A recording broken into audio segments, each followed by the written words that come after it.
Early in the morning on February 5th, 1990, 57-year-old Leverne Pavlinok stood in the kitchen of her Wilsonville, Oregon apartment making some coffee. Mornings were the best part of Leverne's day because she had the whole apartment to herself. Now, she lived with her boyfriend, John Sosnovsky, but he worked at a nearby mill and had to be out early in order to catch the bus there.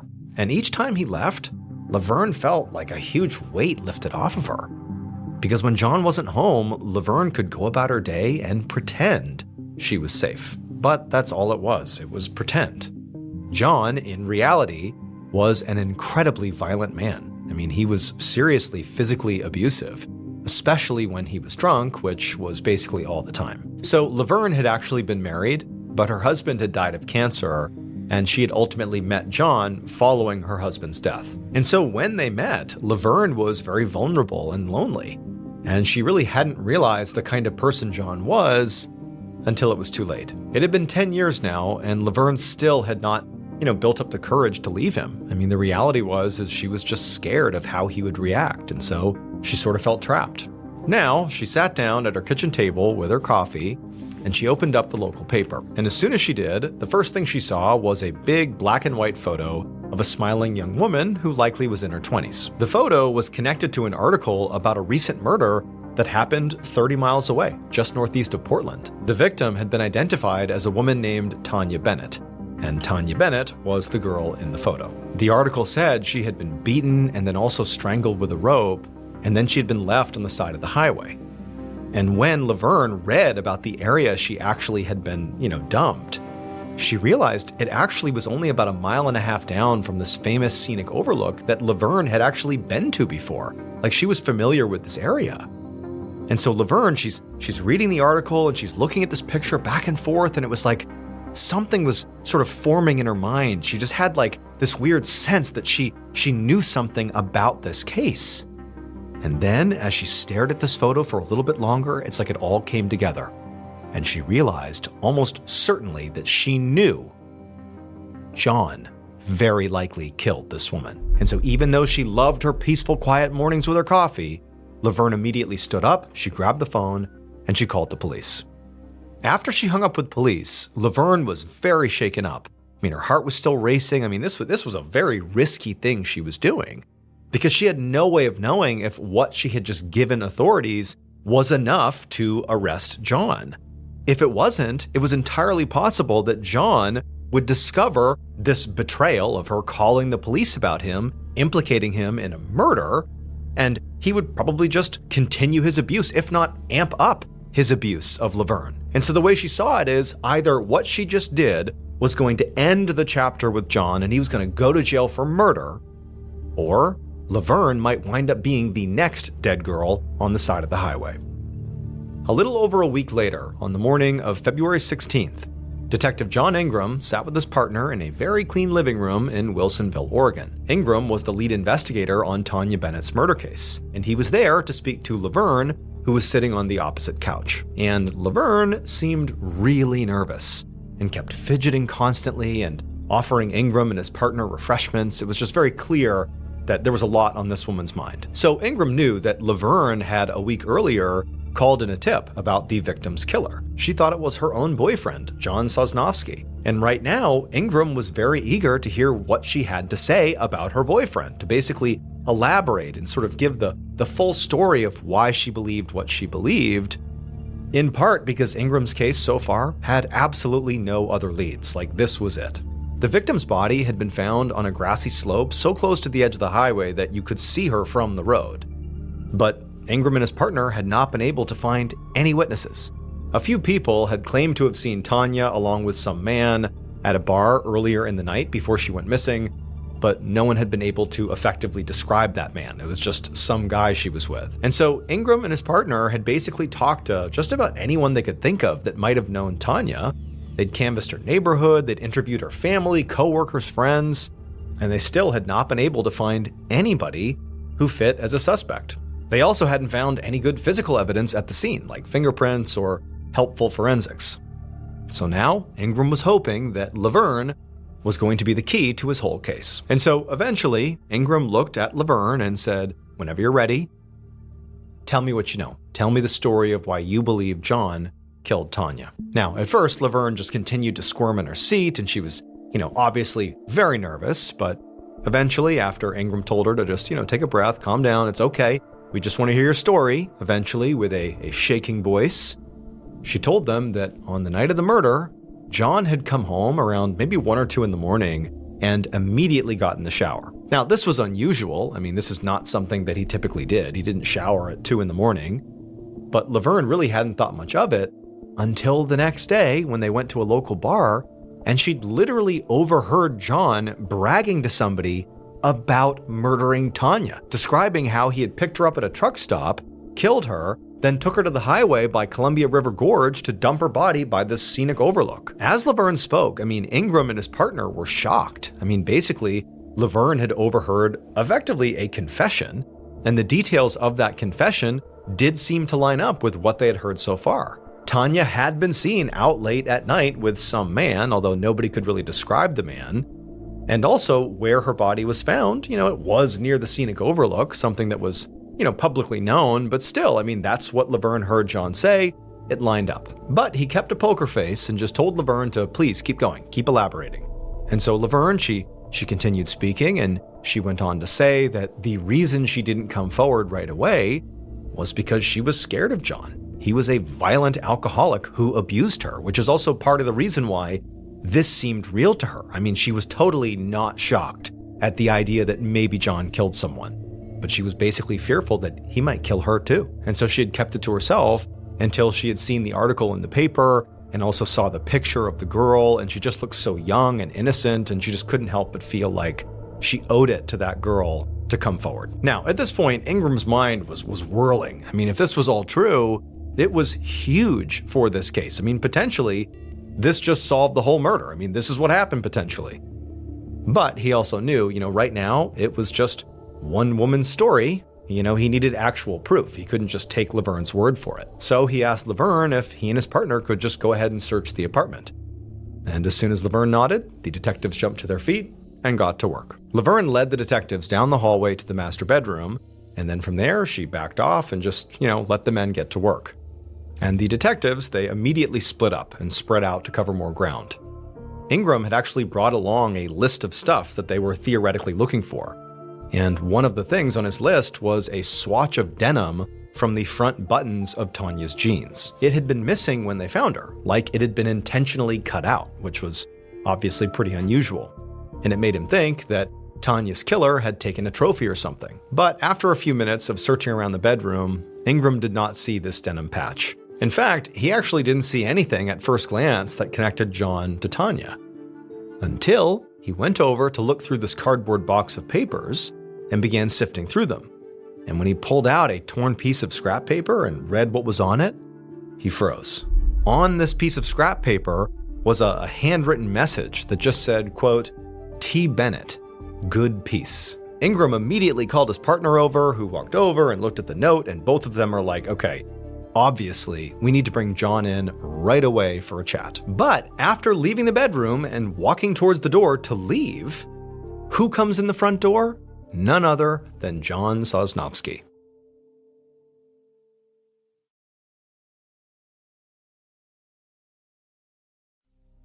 About an hour later, Ingram sat at an interrogation table in the sheriff's office, staring across it at John. And John had a very confused look on his face, but otherwise seemed relatively calm. Back at the apartment, when John had walked in the door and sort of saw the detectives and didn't know what was going on, Ingram had told him who he was and why he was there. And John had really just seemed surprised, but had quickly agreed to go with them to the station if they wanted to speak to him. But Ingram knew from experience that, just because John was acting very cooperative did not mean he was innocent. Now, Ingram slid a picture of Tanya across the table and asked John if he knew who she was or had anything to do with her murder. And John didn't deny it or act horrified or offended to be asked. He just said he didn't really remember. And when Ingram showed him the note they found in his bedroom that said T. Bennett, good peace on it, John just sort of squinted at it and said he really wasn't sure if he wrote that or not. So these were all very straightforward questions, and it was highly suspicious to Ingram that John apparently just couldn't answer them, at least not cleanly. And really the rest of his interview went the same way, with John giving mostly just vague non-answers to everything Ingram asked, no matter how binary the question was supposed to be. And Ingram was just sort of struck by how nonchalant John seemed whenever he responded, even though, he was being questioned about his connection to a murder. This was not a time to be nonchalant. This was a time to be forthcoming. However, despite Ingram's very high suspicion of John, realistically, the only evidence he had on John, at least at this point, was all circumstantial, and so was not nearly enough to actually arrest John. What they needed in order to do that was some form of hard evidence that directly connected him to Tanya's murder. So ultimately, at the end of this interview, despite how weird the whole thing had been, Ingram just sighed and told John that for now, he could go. 4 days later, Ingram had just gotten to his office for the morning when his desk phone rang. He picked up and was surprised to hear Leverne's voice on the other end. But before he could ask her what this was about, Leverne told him she had found something in her car that morning and felt like he needed to see it. And when she told him what this thing was, Ingram said he would be right over. Then he immediately hung up and ran to find his partner. As he drove to Leverne's, he found his heart was racing. Over the last few days, they hadn't found any additional evidence to prove John was their killer. In fact, if anything, they had actually lost some evidence, since that note they found inside of John's things in his house ended up being a dead end, because their analysts couldn't actually match the handwriting to John, so they didn't know for sure if it was him. But now, based on what Leverne had just told him on the phone about what she found in her car, he was pretty much positive that this was the break he needed. Within the hour, Ingram and his partner were standing in Leverne's garage with Leverne staring into the open trunk of her car. Leverne had told Ingram that she kept her car and really her whole life very, very clean, like her apartment's clean, everything's clean all the time. And when she went into her car that day, she noticed there was a little swatch of denim sitting in the trunk. And she knew that she had not put it there, and considering she was sort of on high alert about John and about his connection to this murder, it just seemed like something worth flagging to police. And for Ingram and his partner, as they're staring into the trunk at this little swatch of denim that looks very much like the swatch of denim they were secretly looking for, they had not publicly revealed that the killer had taken a little swatch of denim from Tanya's jeans that was private. They're looking at this thinking, oh my goodness, like this is the break we needed. Clearly, that's the denim from Tanya's jeans. And so Leverne was right to call this in. This is potentially huge. Now, obviously, Ingram knew that they would still have to get this denim tested to make sure it really was Tanya's. It's entirely possible that it was actually Leverne's or John's or was unrelated, but circumstantially, this felt like hitting the jackpot. And so Ingram watched as his partner picked up the swatch, put it into an evidence bag, and then they left and said they would have it tested and they would be in touch. The following morning, Ingram was at his desk reviewing all the evidence that they had so far. And by this point, they had a lot of evidence. The previous night, after finding the denim, they had brought John in for a polygraph test, and he had completely failed it. The test administrator had even noted that, in his opinion, John definitely knew what had happened to Tanya. So now, realistically, Ingram was just sort of waiting on confirmation that that fabric was a match. And then at that point, they could go and arrest John. And when Ingram's phone rang, he picked it up immediately, and it was the lab. And so Ingram sat up straight, ready for some good news. But the tech on the other line sounded sort of glum, and he told Ingram that the denim from Leverne's car did not match the jeans that Tanya was wearing, so it was not hers. And at this, Ingram was just completely stunned. The idea that they had just found the same unique cut of denim in a car in their main suspect's house could not be a coincidence. It was not typical for people to have little swatches of denim lying around. Like, this is not something that you just happen to have. It felt sort of specific. And so there just had to be more to this than met the eye. And even though Ingram tried to work out some kind of reasonable explanation for why that swatch was there, the only thing that actually made sense was that the fake denim was planted there. And so feeling a mix of, again, shock, but also just frustration here. He thought he was so close to solving this thing, and now he was sort of back to square one. Ingram realized that the next stop had to be Leverne's. He needed to go speak to her again. Later that morning, Ingram and his partner were once again back in Leverne's living room with a very nervous-looking Leverne sitting across from them. This time, Ingram was going to be a little tougher on her.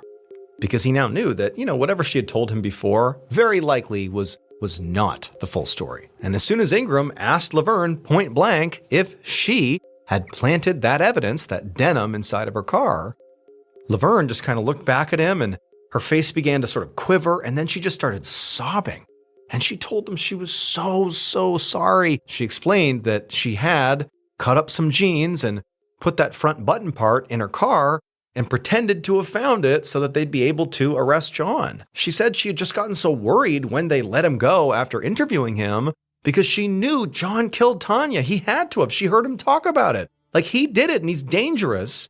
Then she just wanted to make sure the police held him accountable. Now, when Ingram heard this, he could hear the earnestness in her voice. Like, clearly this woman is scared of John and thinks he did this. She believes he did this. And so he wanted to believe her angle here, as inappropriate as planting evidence was. But, critically, he knew Leverne still was definitely not telling him everything, because there was simply no way she could have known to plant that unique cut of the jeans unless she had intimate knowledge of the crime or some other inside information. But there was just something missing here. Why would she randomly choose that front cut of denim as just the evidence? Oh, here's some evidence that's going to make John look guilty. Why would she choose that? That's way too on the nose. And when he pointed this out to Leverne, it was like Laverne's energy completely shifted, from sobbing and sadness and remorse to just pure hesitation. Like, she didn't really know how to react, but there wasn't any more sadness. It was like, uh-oh, something's off here. And then Leverne kind of took a deep breath and she looked at Ingram and she said, I was lying. You're right. My story about planting the evidence, that was a lie. But she went on to say that the reason she had lied was because she had ultimately been too afraid that if the police knew the whole story, that she would get in trouble too. Then Leverne explained what really happened to Tanya. On the night that Tanya was murdered, Leverne said John called her that night and he was sort of frantic. And he said to her that he was in trouble and that she needed to meet him at the bar that he was at, and to bring along a shower curtain. And so Leverne said, because she was very scared of John and, was just fearful of asking any questions, she had just done what he said. And she got the shower curtain and she had driven out there and she found John in a parking lot standing over a body. It was Tanya. And she was just lying there on the ground, motionless. Leverne said she was horrified and didn't know what to do, so she just helped. She literally helped John put Tanya's body into her car, Leverne's car, wrapped her up in that curtain she'd brought along, and then together they dumped her body at a spot along the highway. But as Leverne continued to talk, her story suddenly got much darker, because she actually eventually confessed that Tanya had not been dead when she had first arrived, but instead she was still clinging to life. And at John's request, Leverne had tied rope around Tanya's neck and held it tight while John sexually assaulted her. Leverne said after he was done, Tanya was no longer breathing. Ingram could barely conceal his shock when she explained this. I mean, here was this gentle, soft-spoken lady who was now telling him that she had actively participated in the sexual assault and murder of this young woman. It was hard to wrap his head around it. And at the moment, all Ingram could think was, this can't be real. But what Leverne was saying just fit. It explained John's cagey answers to his questions, his failed polygraph, and how Leverne knew the right part of the jeans to cut out and fake as evidence, because she and John had been the ones who actually made the cut on Tanya's jeans. They knew. But despite getting this earth-shattering confession here, Ingram wanted to be completely sure that this version of the story Leverne was telling him was actually the truth, and he knew exactly how to prove it. The following day, Ingram was behind the wheel of his cruiser next to his partner, and Leverne sat in the back, sort of absent-mindedly staring out the window. They were driving down the highway northeast of Portland, and Ingram had instructed Leverne to let him know when they reached the spot where they dumped Tanya's body. Now, the newspapers had published the general location of where the body had been found, but certainly not specifics. So Ingram knew that if Leverne could point out the exact spot, well, that meant she was telling the truth. As they began to get closer and closer to the spot Ingram knew was the spot. He sort of felt his heart rate pick up, but he didn't drive any faster or slower. He didn't signal that it was coming up. He just kept on driving, steady, going straight, sort of expecting Leverne to call it out any moment. But the cruiser drove right past the actual spot where the body had been found, and Leverne didn't say anything. For a few minutes, they just kept on driving down the road in total silence, and Ingram's feeling really disappointed here.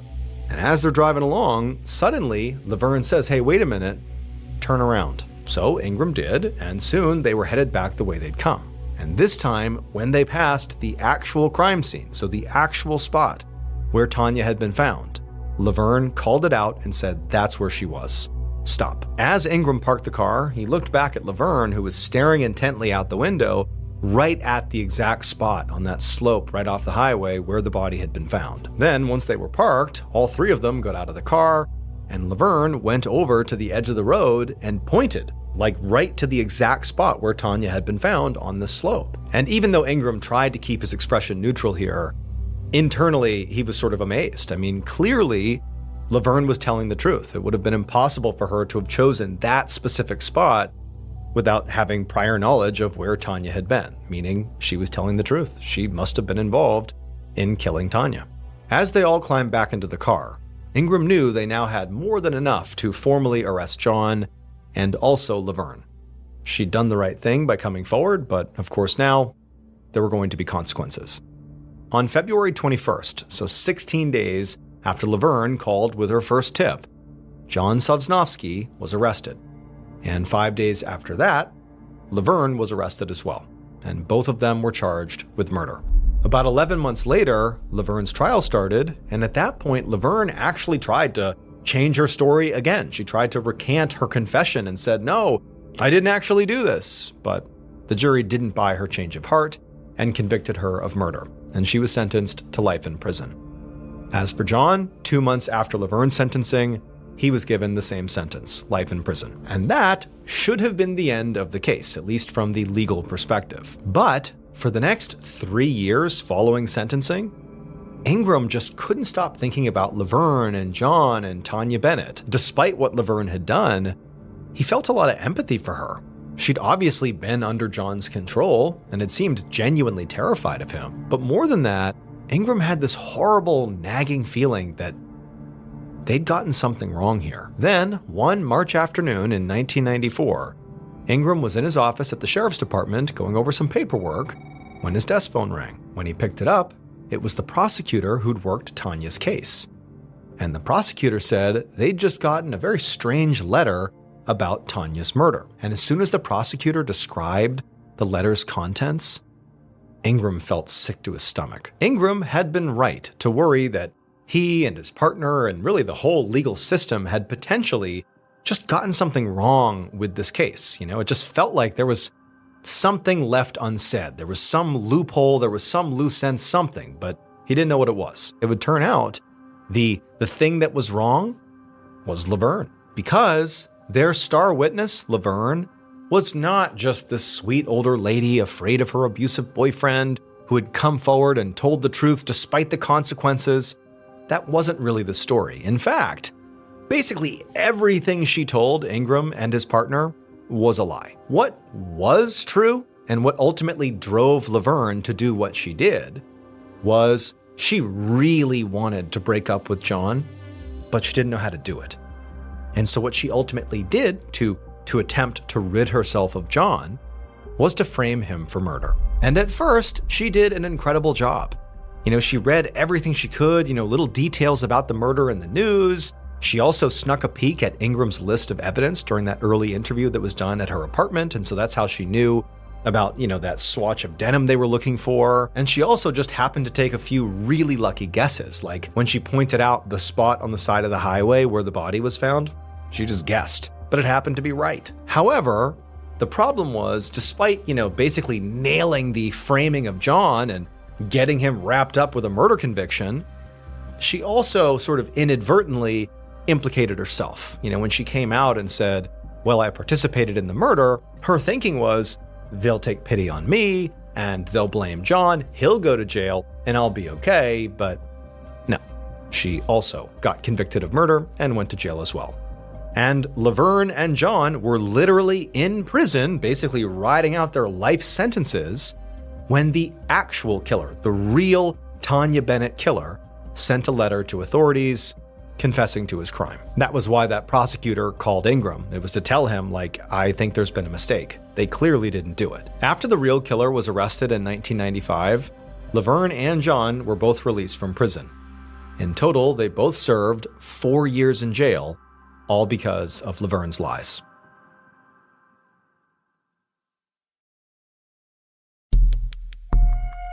Our second and final story is called The Intruder.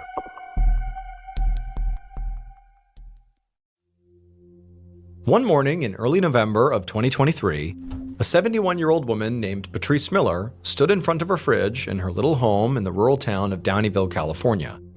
And she saw she was running low on food, which meant it was time to place an order with the market in town, which delivered her groceries for her. Getting her food delivered was essential for Patrice and where she was at in her life right now. She lived alone and had a whole house to take care of, which was definitely getting harder the older she got. She'd also had some health problems lately, so it was getting more difficult just to move around. She even had a walking stick just to prop herself up. As Patrice stood in front of her fridge, wondering what she was going to add to her grocery list, she heard one of her 2 cats meowing outside. And this reminded her that amongst some other chores, she needed to feed her cats. So she decided to make her list later, and she just closed the fridge door, put some cat food in a bowl, and then grabbed her walking stick and headed outside. Patrice carried the cat food out onto the porch. She had some other things to do outside, but she couldn't hold a lot of things at once because of her walking stick. So once she had put the bowl down, she then headed back inside to get her compost, and then took that back outside to her garden. And she tried to do all these outdoor chores really quickly because she didn't like being outside these days. She had lived in Downeyville for a long time, but over the past few years, it had gotten really dangerous there. Now, she hadn't realized how bad it was at first because she mostly kept to herself, but eventually she learned that her neighbors were starting to get intruders on their property. There had also been a clear uptick in vandalism in people's yards and to their homes. And in fact, over the past few months, Patrice herself had begun to experience this directly. In fact, she had dealt with so many attempted break-ins at her own house that she had become convinced that she had a stalker. She'd even put bars on her windows as a security measure. So that's why Patrice did not like being outside. She felt exposed, like her stalker or whoever it was that was doing this was going to be watching her and would come over here and attack. And so as fast as she could, she dumped the compost in her garden, turned around, hustled inside, and shut the door behind her. And as soon as she had done that and was safely inside her house, she felt hugely relieved. A few days later, on November 8th, at the market in town where Patrice typically got her groceries, a 55-year-old cashier named Cassie Koch rang up a customer at the register. But as she bagged their purchases, her mind was elsewhere. She was thinking about Patrice. Cassie was typically the person that delivered Patrice's grocery order, but over the years, they had become closer than just a customer-provider relationship. They were friends. In fact, these days, the two of them would speak on the phone fairly often, just to chat. But now, Cassie realized she hadn't heard from Patrice in days, which was very odd, both because of their friendship, but also because she knew it had been a while since Patrice made her grocery order. And so Cassie had begun asking around at the store and had found out that nobody else had heard from Patrice either. Now, Cassie knew it was possible that Patrice was just busy, and for pretty much anybody else, one missed order or even a couple missed orders wouldn't be enough to make Cassie worry. But in this case, Cassie was extra concerned because she knew about Patrice's stalker, and she knew that Patrice had even called the authorities about it, but they really hadn't been much help. Remember, this is a tiny rural town in California that had experienced a lot of exactly what Patrice was experiencing: break-ins, harassment, and other kinds of vandalism or damage. However, neither Patrice nor anybody else had reported any actual violence. So authorities were basically overwhelmed with a flood of what they considered sort of relatively minor complaints. And Patrice's situation really didn't seem much worse than anybody else's in town. And also officials just didn't have the manpower to deal with it. And so ultimately, all authorities did was just advise Patrice on ways she could handle it herself, which was why she'd installed those bars on her windows. All this is to say, Cassie knew that Patrice was genuinely terrified of her stalker, who Patrice referred to as Big Bastard. And she was worried about what the stalker might do next. So, after Cassie was done with her shift that day, she tried to get in touch with Patrice one more time. But when she couldn't reach her yet again, Cassie called the police and asked them to go do a wellness check. That evening, a deputy from the Sierra County Sheriff's Department drove up to Patrice's house and parked in front. And immediately, he could tell something was wrong. The front door of her house was clearly smashed in, and there was a garden hose that was laying across her porch steps and was spraying water everywhere, like the water had just been left on. And so the deputy got out of his cruiser and he walked over to the house and he found the turnoff for the water on the side of the house. And then he walked up the front steps of the porch. And as he did this, he was constantly looking around and listening, trying to figure out what was going on here. I mean, he didn't know if there was an active threat inside the house. He had no idea what he was walking into. And so he's on the porch, and before going in through the front door, which was obviously, smashed open, he looked in a window to see if he could see into the house to gauge what was going on here. And when he looked inside the house, the first thing he saw was blood all over the floor. And at that point, he unholstered his gun. And so now, with his gun raised, the deputy stepped into the house. And he slowly walked through the living room, listening for any signs of sudden movement or an indication there was someone still in the house, but he didn't hear anything. And so there didn't appear to be an intruder present right now, but there was also no sign of Patrice. All he saw was that blood towards the front of the house. That was it. And so the deputy, he left the living room and walked towards the kitchen. And as soon as he stepped across the threshold into the kitchen, he breathed in and just kind of held his breath because what he saw was just chaos. All the cabinets were open. And all over the floor were remnants of all the food that likely was in the cabinets, like pieces of food and ripped up packaging and broken jars. A window at the far end of the room was also smashed, and the security bars that Patrice had put on the window were bent and hanging by their hinges. There was actually so much just debris and just chaos in the kitchen that at first, the deputy didn't register what was actually laying in the center of the kitchen on the floor. But then, when his brain sort of processed it, he realized what he was looking at was Patrice. At least, what was left of her. But she no longer looked human because her body had literally been torn apart. The deputy quickly left the house and called in his terrible discovery to the sheriff. And within an hour, Patrice's property was swarming with police and crime scene techs and a forensic expert who specialized in this type of scene, and detectives fanned out all across the area and began speaking to Patrice's neighbors. And because pretty much everyone in the neighborhood had been experiencing the same type of break-ins and property damage that Patrice had been, it actually didn't take long for police to develop a profile of Patrice's killer. Their conclusion was that very likely the killer was the same individual who was harassing everybody else. But what officials couldn't understand is why had everybody else experienced effectively minor vandalism, but Patrice went from minor vandalism to really excessive violence? And this required developing a profile of Patrice.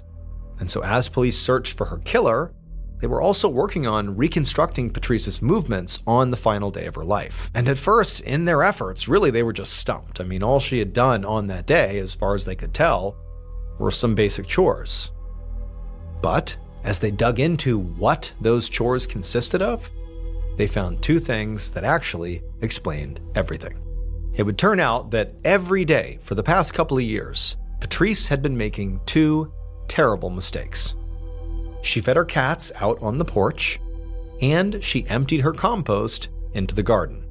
And these two actions ultimately were what sort of attracted her stalker, Big Bastard, to her home. Because Big Bastard was a black bear. He loved to eat cat food and kitchen compost scraps. And eventually, he decided that Patrice was food too. So on that day in early November of 2023, when Patrice fed her cats and emptied her compost for the last time, Big Bastard waited until Patrice was in bed and then broke into her house and savagely killed her. By the time the deputy arrived at Patrice's home, Big Bastard had been eating Patrice's body for days. And so what he saw in the kitchen was what was left of her. Black bears are not typically dangerous to people. In fact, Patrice was the first known black bear fatality in California history. But it was exactly that sort of lack of perceived danger, which is why officials didn't help Patrice or any of our other neighbors get rid of these black bears when they were coming into their neighborhood and causing all this property damage and all this alarm. They basically said, what's the worst they could do?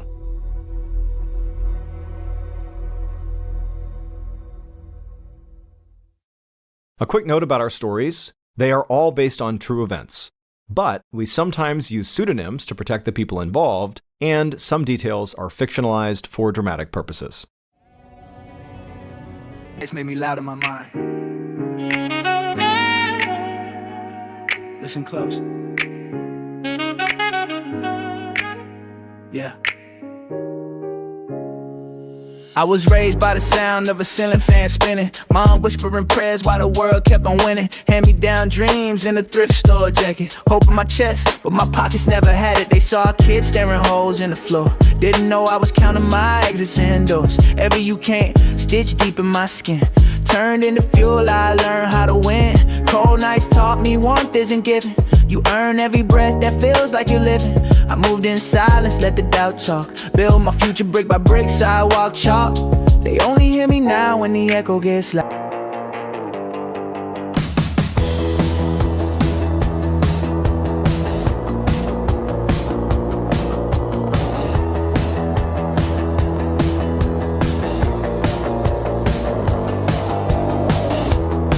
There's a static glow beneath my veins, an ocean folded into glass. I hear the hum, I taste the air. I'm not home, but I'm almost there. The skyline fractures into liquid shapes. The Mr. Ballin podcast, Strange, Dark, and Mysterious Stories, is hosted and executive produced by me, Mr. Ballin.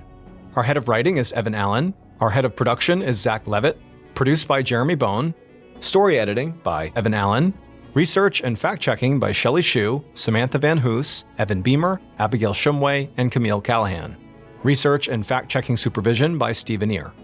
Audio editing and post-produced by Whit Lacasio and Cole Lacasio, Perry Kroll, and Jordan Stidham. Mixed and mastered by Brendan Kane. Production coordination by Samantha Collins. Production support by Antonio Minata and Delana Corley. Artwork by Jessica